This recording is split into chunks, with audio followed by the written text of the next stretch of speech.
Hello everyone, my name is David Kuligultam and I am from the Geodetic Engineering Department.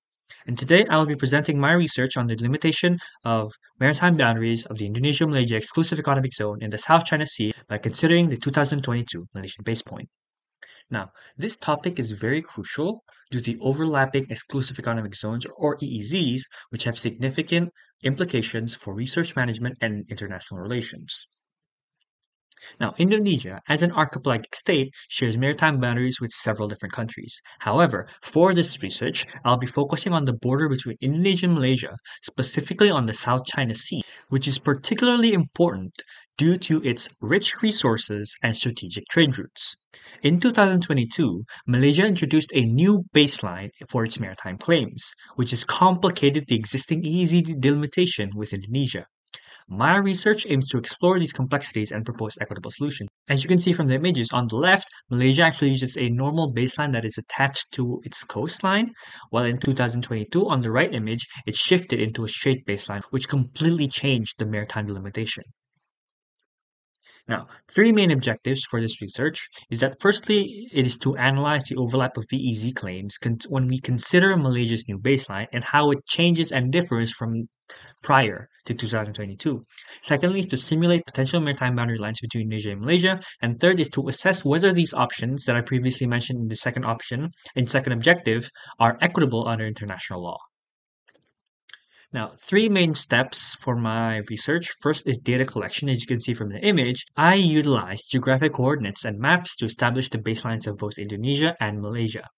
And then I simulate using buffer and Voronoi diagrams, which is the images as you can see, to visualize maritime entanglements, claims, and overlaps, as well as the median line for the delimitation. And then on the third step is where I analyze and I conduct disproportionality tests to ensure equitable distribution of maritime areas from every single option that I use. Now, what are the options? Four of them. First is I use Indonesia's unilateral claim that is depicted in Peta Karya 2017. Second is I use Indonesia's archipelagic baseline and Malaysia's normal baseline, where Malaysia's small islands are given a full effect, which means that all of Malaysia's small islands directly contribute towards the construction of a median line. In option 3 is the opposite of that. While it uses the same baselines, the islands are given a nail effect, where the small islands do not contribute towards the creation of a median line. And fourth option is where it uses similarly Indonesia's archipelagic baseline, but also Malaysia's 2022 straight baseline. Now, these are the results. These are the maps for the overlap. The left is for prior 2022, and second overlap simulation is using the straight baseline for 2022.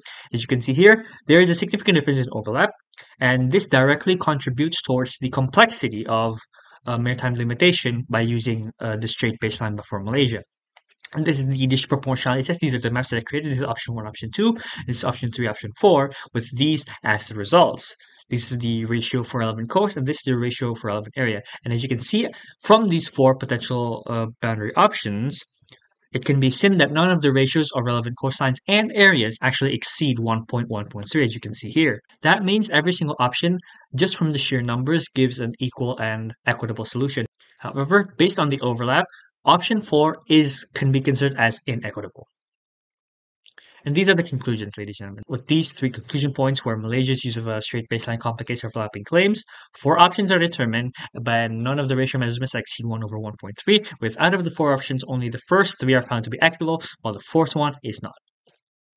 That's all from me. Thank you.